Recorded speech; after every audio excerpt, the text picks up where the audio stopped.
ఇప్పుడు మా రాజు సుమన్ ప్రభాస్ గారిని మాట్లాడవలసిందిగా రిక్వెస్ట్ చేస్తున్నాం. నమస్తే అందరికీ, నా పేరు సుమన్ ప్రభాస్.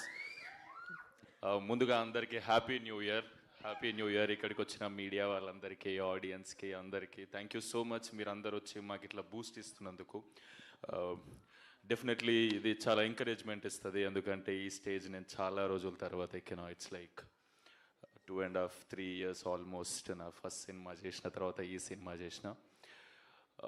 పాయింట్కి వచ్చేస్తే గోదావరి గట్టు పైన, డెఫినెట్లీ గోదావరి గట్టు పైన అన్న పదం మనం వినంగానే మన అందరికి గుర్తొచ్చేది ఈస్ట్ వెస్ట్, ఈ గోదావరి ఏరియాలన్నీ.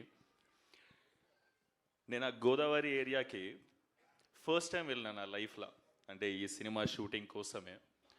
దానికి ముందు వరకు నాకు గోదావరి అంటే ఇప్పుడు కృష్ణా రివర్ ఎట్లా, గోదావరి రివర్ అట్లనే, సో ఇట్లా చాలా రివర్స్ ఉంటాయి కదా, అట్లా వన్ ఆఫ్ ద రివర్ ఏమో అనుకున్నా. సో ఈ షూటింగ్కి నేను ఫస్ట్ టైం పోయినప్పుడు తెలిసింది గోదావరి జస్ట్ రివర్ కాదు, అక్కడ కల్చర్ వేరే ఉంది, అది ఒక ఎమోషన్, ఆడ ఫీలింగ్ వేరే ఉంది. డెఫినెట్లీ అన్న. సో వాళ్ళు మాట్లాడే విధానాలు కానీ అంటే చాలా స్వీట్ అనిపిస్తుంది. ఇప్పుడు మనుషులు ఇందాక సుదర్శన్ అన్నట్టు ఎంత భోజనం పెడతారంటే, ఎంత మర్యాద చేస్తారంటే, ఏదో సూట్ కేసులో గుక్కినట్టు గుక్కేస్తారు మన కడుపులా. అది మనకే డౌట్ వస్తుంది, అది సూట్ కేసా కడుప అనేది. తిన్నాక లేచి నడవని కష్టమైతే అట్లా పెడతారు. నేను 4-5 కేజీలు పెరిగిన అడిగి పోయి ఈ భీమవరంలో ఉన్నప్పుడు. షూట్ చేసింది కూడా యాక్చువల్లీ మన ఈ వేల్పూర్, రేలంగి, అత్తిలి, ఇవన్నీ గోదావరి పారే ఏరియాలు అక్కడ సైడ్ ఏవైతే ఉన్నాయో అక్కడనే షూటింగ్ చేసినాక అర్థమవుతుంది. నా ఫ్రెండ్స్తో అంటుండే, మా ఎంత లక్కీరా వీళ్ళు, ఎంత కాదన్నా మనకన్నా కొంచెం లక్కీ ఇక్కడ ఉట్టి పెరిగిన వాళ్ళు. ఎందుకంటే వాళ్ళకు పొద్దున్నే అలారంతో లేవాల్సిన అవసరం లేదు, పొద్దున్నే పందెంకోళ్ళు లేపుతాయి, నాటుకోళ్ళు లేపుతాయి. వాళ్ళని లేచి పొద్దుంతా పనిచేసి సాయంత్రం అలసిపోయి స్ట్రెస్ వస్తే టైంకి మంచిగా గోదావరి గాలి వచ్చి తగులుతుంటుంది వీళ్ళకి. అంటే ఎన్ని మెడిటేషన్ యాప్లు డౌన్లోడ్ చేసుకుంటే మనకు రిలీఫ్ రాదు, ఎన్ని చేసుకున్నా. అక్కడ నువ్వు గోదావరి పక్కన నువ్వు అర్ధగంట అటు ఇటు నడిస్తే, నేను చెప్తున్నా కదా, ఏదో యూట్యూబ్లో గంట సేపు మెడిటేషన్ మ్యూజిక్ పెట్టుకొని అంత రిలీఫ్ దొరుకుతుంది, అంతకన్నా ఎక్కువ దొరుకుతుంది. డెఫినెట్లీ న్యాచురల్ ఏసీలో పుట్టి పెరిగారు వీళ్ళంతా.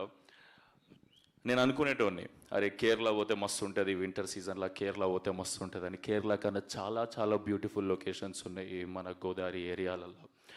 అండ్ నేను పర్సనల్గా ఎక్స్పీరియన్స్ చేసిన. అంటే నేను దానికి ముందే ఒక 2 months బ్యాక్ కేరళ పోయి వచ్చిన. నాకు ఈడికి వచ్చినాక అరే ఇంత మంచి ఏరియా, ఇంత దగ్గరలో మన తెలుగు స్టేట్స్లో పెట్టుకొని నేను అంత దూరం ఎందుకు పోయినారా అనిపించింది. నా ఫ్రెండ్స్ని అందరిని వేసుకొని పోతే 50,000 ఖర్చు అయింది, వేరే విషయం. అంటే ఈడంటే మనదే కదా, దగ్గర ఉంటుంది, భాష సేమ్ ఉంటుంది. ఇవన్నీ చూసినాక సో ఇదంతా షూటింగ్ ఎంజాయ్ చేస్తున్నా అన్న వాళ్ళతోని. సో ఇలా నేచర్ని ఎంజాయ్ చేస్తున్నా.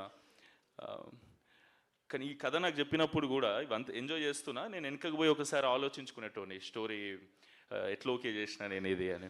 నాకు చాలా స్టోరీస్ వింటున్నా. నేను ఈ సినిమాకు ముందుకు 80-85 కథలు విన్నా నేనైతే. అంటే ఏం చేయాలనో తెలియదు. అంటే నేను బ్లాక్ బస్టర్ కథలు కూడా ఇచ్చిపెట్టేసిన దాంట్లో, కానీ తెలీదు ఆ మూడ్కి అది తగ్గట్టు నేను పర్సనల్గా ఏం చేయాలని మనకంటూ పర్సనల్ థాట్ ఉంటుంది కదా. ఆ థాట్లో పోతుండే ఈ మనిషి వచ్చి సుభాష్ చంద్ర అనే ఆయన వచ్చి నాకు ఈ గోదావరి గట్టుపైన అని కథ చెప్పిండు. సూపర్ ఎగ్జైట్ అయినా. అండ్ ఈ మనిషి గురించి నాకు ముందే తెలుసు. 100 షార్ట్ ఫిలిమ్స్ చేసి వీళ్ళు, అది మజాక్ కాదు. ఒక మనిషి యూట్యూబ్లో కంటెంట్ అందరికీ చెప్పాలని చెప్పి 100 షార్ట్ ఫిలిమ్స్ చేయడం అనేది అస్సలు మజాక్ కాదు. నేను వీళ్ళ షార్ట్ ఫిలిమ్స్ చూసి మేము కాలేజ్లో ఉన్నప్పుడు మేము ఇన్స్పైర్ అయ్యేటోళ్ళం. నా ఫ్రెండ్ మనీ, దుర్గా, వీళ్ళందరూ అన్న వాళ్ళ పొజిటివ్నెస్, ఈ షార్ట్ ఫిలిమ్స్, ప్రయాణం షార్ట్ ఫిలిమ్స్ నాకు చూపెట్టి, అంటే సూపర్ క్వాలిటీ ఉండేటి 10-15 ఏళ్ళ క్రితమే. అవి చూసి ఇట్లా ఇన్స్పైర్ అయ్యి మనం కూడా ఇట్లా చేద్దామరా అని అనుకున్నాం. దాని తర్వాత మేము సంహౌ సినిమాలకు వచ్చినాం, మేము ఫేమస్ అనే సినిమా చేసినాం. కానీ నా నెక్స్ట్ సినిమా నేను ఎవరి దగ్గరనైతే మ్యాక్సిమం ప్రెజెంటేషన్ కానీ ఈ తీసే విధానం కానీ ఇన్స్పైర్ అయ్యి ఉండేనో షార్ట్ ఫిలిమ్స్ ఉన్నప్పుడు, ఆ మనిషి వచ్చిన సెకండ్ సినిమా తీస్తుంటే నేను చాలా హ్యాపీ ఫీల్ అయినా. అండ్ ఆయన వచ్చే ముందే ఆయన వచ్చే ముందే నాకు తెలిసి ఈయన ఎట్లాంటి కథ చెప్తాడు, ఎందుకంటే ఆయన మైండ్ సెట్ అనే షార్ట్ ఫిల్మ్స్ అవన్నీ నాకు ముందే ఐడియా ఉన్నాయి కాబట్టి ఆయనకు నేను తెలియదు డెఫినెట్లీ కదా, అంటే పరిచయం లేదు. మేబీ మ్యూచువల్స్ ఉన్నారా మనకి? వంశీ అని ఉన్నాడు, సారీ. కానీ పర్సనల్గా ఎప్పుడు కలవాలి. సో మనిషి ఎట్లా అంటాడో తెలిసి, ఏ కథ చెప్తాడో తెలిసి ఈ కథ చెప్పిండు. చెప్తున్నా కదా, ప్రాపర్ కిటికీలకి పల్లెటూరుని చూసినట్టు ఉంటుంది ఈ కథ. అంటే ఈ సినిమాని ఫీల్ అవ్వాలంటే ఎట్లా చెప్పాలి మీకు, మీరు ఈ సినిమా ఇప్పుడు నేనే ఉన్నా, నేనేమో కొట్టే తెచ్చే పెట్టినట్టు ఉంటుంది నేను మాట్లాడేది. నేను పుట్టి పెరిగిందంతా తెలంగాణలో కాబట్టి ఈ అన్న వచ్చి నాకు గోదావరి స్లాంగ్లో డైలాగ్ చెప్తా, అది మెలోడీ సాంగ్ లేకుంటుంది, నాదేమో ఫోక్ సాంగ్ లేకుంటుంది. అది నాకు మస్తు కష్టమయ్యేది రెండింటి బ్లెండ్ చేసుడు. ఇప్పుడు ఈ అన్న డైలాగ్ చెప్తాడు, ఏంది మన దాంట్లో అయితే మాటలు ఎట్లుంటాయి, ఇటు సైడ్ అయితే ఎమ్రా అల్లుడు ఎట్లున్నావు అని అంటే, అరే మంచిగా ఉన్నామమ్మ నువ్వు ఎట్లున్నావే, అది ఇదే డైలాగ్ మన దాంట్లో ఉంది కదా. ఇప్పుడు వీళ్ళందరూ నన్ను బాగా ట్రైన్ చేశారు, ఎందుకంటే మనకు మస్తు కష్టమవుతుంది ఆ స్లాంగ్ మాట్లాడడం. నాకు తర్వాత అర్థమైంది, సినిమా ఏదో జోష్లో ఓకే చేసేసిన, ఎమోషన్స్ ఫ్లో అంతా నచ్చి. కానీ ఈయన వచ్చి అంటాడు, డైరెక్టర్ కసిరెడ్డి అన్న, మా విజయ్ ఉంటాడు డైరెక్షన్ డిపార్ట్మెంట్లో వచ్చి, ఈ డైలాగ్ ఎట్లా చెప్పాలంటే, ఇప్పుడు ఆయన ఎమ్రా అల్లుడు అని నేను అనడు సుమంత్, ఆయన నేను ఎరా అల్లుడు ఎలా ఉన్నా అని. అప్పుడు నువ్వేం చెప్పాలంటే, కేక నువ్వేటి మాయా జుట్టుకు మంచి రంగేస్తున్నట్టు ఇంట్లో అత్తయ్య లేదా అంటే, నాకు ఇది అచీవ్. ఇప్పుడు నేను చాలా ఫ్లోగా ఏదో చెప్పేస్తున్నా, డెఫినెట్లీ అక్కడ పుట్టి పెరిగినంత ఆర్గానిక్గా రాకపోవచ్చేమో, కానీ ఇది నాకు ఫ్లో అచీవ్ చేయడానికి వీళ్ళు చాలా కష్టపడ్డారు. ఎందుకంటే నాకు మస్తు కష్టమైంది అది నేర్చుకునేటప్పుడు, కానీ నాకు నేర్పించడం ఇంకా కష్టం వీళ్ళకి. Thank you so much Subhash అన్న, thank you so much Kasireddy అన్న. అండ్ నువ్వంటావు గోదావరిలో మాట్లాడతాడు, నెల్లూరు మాట్లాడతాడు ఈ అన్న. ఈ అన్న పోయి ఏమే ఏంది మే, ట్రైనింగ్ ఇవ్వలేదు బ్రో నీకు? నీ ట్రైనింగ్ వద్దన్న, నువ్వు స్పీచ్ ఇస్తా అని చెప్పి ఓకేలే. అంటే ఒకవేళ నెక్స్ట్ కథ నెల్లూరు కథ చేస్తాం మేము ఎవరో తెలుసు, అందుకే నేర్పిస్తున్నాడు. గోదావరి సినిమాలో నెల్లూరు ఎందుకని ఇప్పుడు నెల్లూరు చేసినప్పుడు నెల్లూరు నేర్చు, అందుకే ముందే నేర్పించేస్తున్నాడు. థ్యాంక్ యూ అన్న, థ్యాంక్ యూ సో మచ్. నీ ప్రేమకు థ్యాంక్ యూ సో మచ్ అన్న. సారీ, నేనేం స్పీచ్ ప్రిపేర్ కాలే. నేనేమనుకున్నా అంటే, నేను ఏదైతే ఎక్స్పీరియన్స్ చేసినో జెన్యూన్గా అక్కడికి పోయి కానీ ఈ సినిమా చేస్తున్నప్పుడు కానీ అంబియన్స్ అంతా చూసి అదే మాట్లాడేద్దాం మనస్ఫూర్తిగా ప్రేమతో అనుకున్నా. సో నేనేమన్నా అటు ఇటు మాట్లాడితే నన్ను క్షమించండి. సో ఫైనలీ చెప్పాలంటే, ఈ సినిమా అంటే నాకు అనిపించింది, ఈ అమ్మాయి చెన్నై నుంచి వచ్చి తెలుగులో స్పీచ్ ప్రిపేర్ అయ్యి తెలుగులో మాట్లాడింది. అంటే నేను గోదావరిలో మాట్లాడకపోతే కష్టమవుతుంది కదా, అంటే న్యాయం చేసినట్టు ఉండదు నేను గోదావరి గట్టు పైన అని టైటిల్ పెట్టి.